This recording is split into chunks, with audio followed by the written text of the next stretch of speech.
warahmatullahi wabarakatuh. Kembali lagi dengan saya Putri Amelia Lestari dengan NIM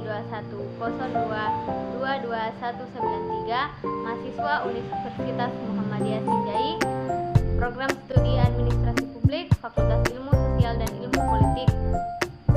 Video kali ini saya akan memaparkan atau mempresentasikan mengenai materi untuk soal ulangan tengah semester mata kuliah Al-Islam Muhammadiyahan 3.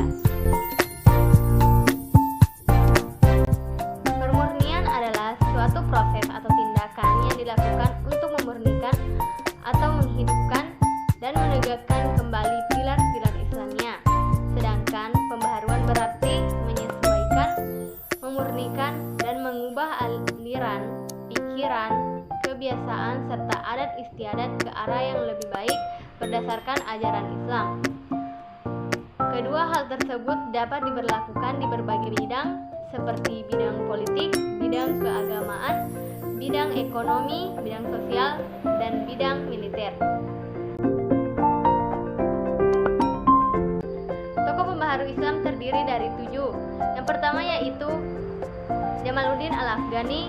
Pokok pikirannya membahas tentang ilmu pengetahuan serta persamaan atau kesetaraan antara laki-laki dan perempuan, serta membahas tentang ilmu filsafat. Yang kedua yaitu Tahtawi.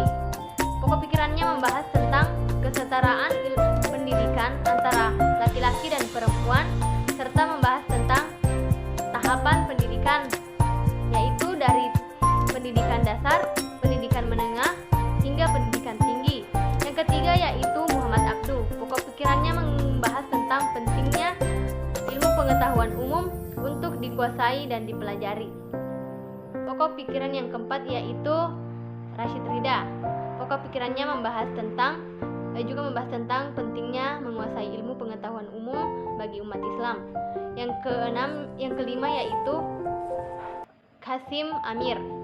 Pokok pikirannya membahas tentang kedudukan wanita pada saat itu yang tidak dihargai atau dipandang rendah.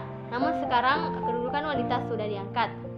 Yang keenam yaitu menurut Taha Hussein.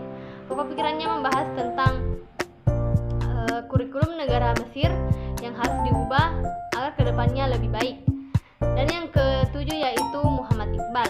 Pokok pemikirannya membahas tentang umat Islam yang tidak boleh berpikiran beku dan tidak boleh berpikiran bahwa dunia ini bersifat dinamis atau selalu berkembang menurut zamannya. Menurut saya, teori terkuat masuknya Islam ke Nusantara yaitu teori Arab. Mengapa demikian?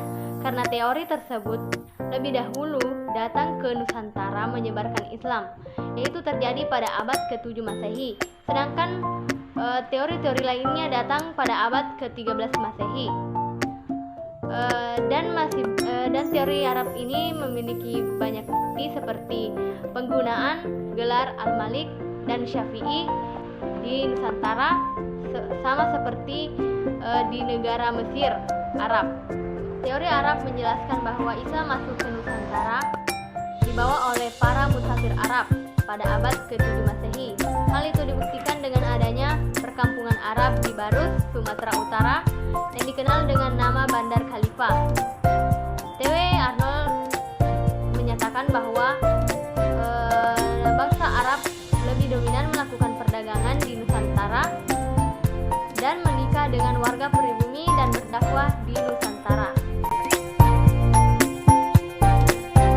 Latar belakang berdirinya Muhammadiyah adalah ketika Kiai Haji Ahmad Dahlan mulai menyadari bahwa banyaknya masyarakat Indonesia menganut agama Islam dengan berbagai macam pengaruh mistik dan beberapa tradisi yang bertentangan dengan prinsip ajaran Islam.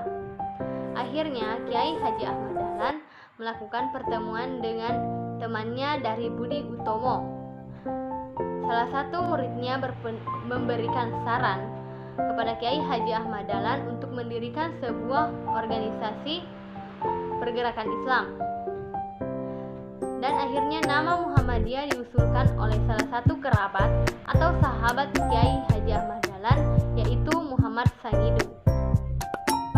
Organisasi ini diharapkan sebagai wadah untuk umat Islam untuk mengikuti tindakan atau meneladani perilaku Nabi Muhammad SAW.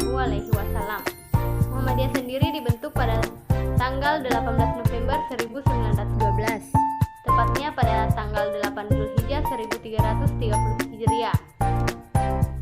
Muhammadiyah disahkan sebagai organisasi Islam oleh Gubernur Jenderal Belanda pada tanggal 22 Agustus 1914. Profil singkat Kiai Haji Ahmad Dahlan. Nama kecil dari Kiai Haji Ahmad Dahlan adalah Muhammad Darwis. Lahir di Yogyakarta pada 1 Agustus 1868. Ia merupakan anak keempat dari 7 bersaudara dan merupakan keturunan ke-12 dari Maulana Mali Ibrahim. Pada umur 15 tahun, ia pergi haji dan tinggal di Mekah selama 5 tahun. Ia kembali pada tahun 1888 dan berganti nama menjadi Kiai Haji Ahmad Dahlan. Pada tahun 1903, ia kembali ke Mekah untuk belajar dan menetap selama 2 tahun. Sepulang dari Mekah, ia menikahi Siti Walidah sepupunya sendiri dan dikaruniai 6 orang anak. Dan Kiai Haji Ahmad Dahlan menutup usia di umur 54 tahun, tepatnya pada tahun 1923.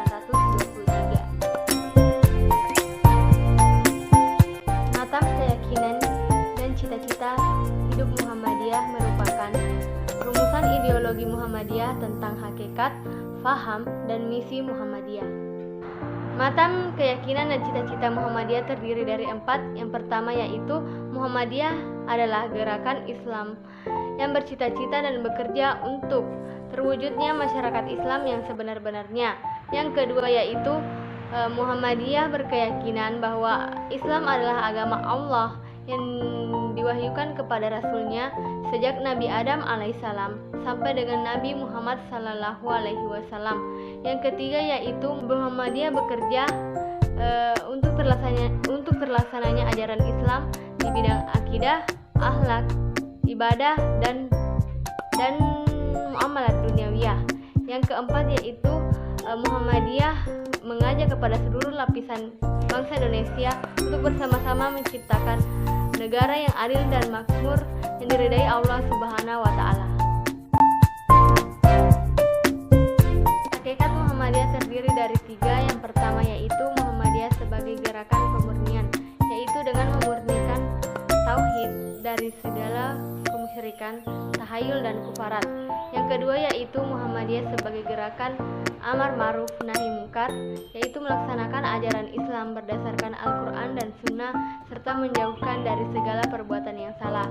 Yang ketiga yaitu Muhammadiyah sebagai gerakan tajdid, yaitu melakukan pembaharuan di berbagai bidang seperti bidang agama, bidang intelektual, bidang gerakan sosial, dan bidang moral dan mental. Sifat Muhammadiyah terdiri dari yang pertama, beramal dan berjuang untuk perdamaian dan kesejahteraan. Muhammadiyah selalu memperjuangkan dan selalu memberikan kesejahteraan bagi seluruh masyarakat dan umat Islam. Yang kedua yaitu memperbanyak kawan dan mengamalkan ukhuwah Islamiyah. Muhammadiyah selalu memberikan peluang bagi seluruh masyarakat Islam dan selalu mengamalkan ajaran-ajaran Islam yang berdasar pada Al-Quran dan As-Sunnah. Yang ketiga yaitu amar ma'ruf nahi munkar dari segala lapangan dan menjadi sosok teladan yang baik, yaitu selalu berusaha menegakkan kebaikan dan menjauhkan diri dari segala larangannya, serta bagaimana kita menjadi suatu sosok teladan yang baik. Yang keempat yaitu lapang dada, luas pandangan dengan memegang teguh ajaran Islam. Lapang dada maksudnya yaitu sabar dan ikhlas dalam menjalankan segala hal. Luas pandangan maksudnya memperbanyak ilmu pengetahuan yang berdasar pada ajaran Islam. Yang kedua yaitu bersifat keagamaan dan kemasyarakatan. Tentunya Muhammadiyah berpegang teguh pada ajaran Islam dan selalu mengedepankan kemasyarakatan untuk terciptanya masyarakat yang damai, adil, dan tentram. Tujuan anggaran dasar dan anggaran rumah tangga organisasi Muhammadiyah yaitu sebagai pedoman untuk setiap kader maupun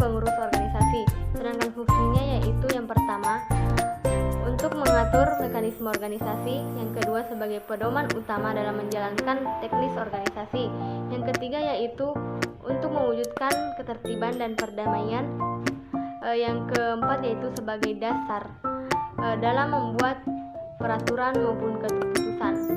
Identitas Muhammadiyah adalah gerakan Islam, dakwah amar ma'ruf nahi munkar dan tajdid yang bersumber dari Al-Quran dan As-Sunnah. Sedangkan asas Muhammadiyah yaitu berasaskan Islam.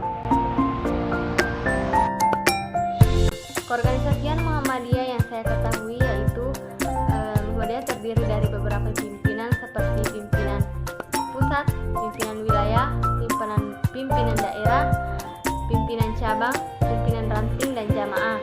Muhammadiyah juga memiliki beberapa majelis dan lembaga, salah satunya yaitu majelis tablik dan dakwah khusus, dan masih banyak lagi. Majelis tersebut memiliki tugas dan fungsi masing-masing.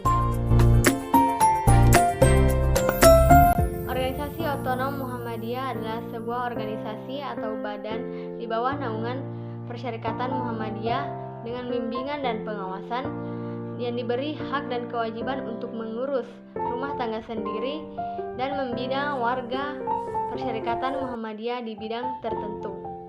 Organisasi Otonom Muhammadiyah terdiri dari yang pertama yaitu Aisyah, organisasi yang bergerak di bidang kesejahteraan sosial seperti panti asuhan.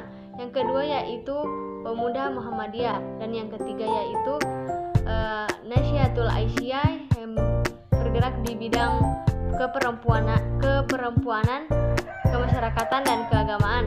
Dan yang keempat yaitu Ikatan Pelajar Muhammadiyah, yang kelima yaitu Ikatan Mahasiswa Muhammadiyah, dan yang keenam yaitu Tapak Suci Putra Muhammadiyah. Yang membedakan adalah pengkajian ekstra Muhammadiyah yang dilakukan di berbagai pelosok masyarakat sesuai dengan sunnah. Dan perbedaan lainnya yaitu Muhammadiyah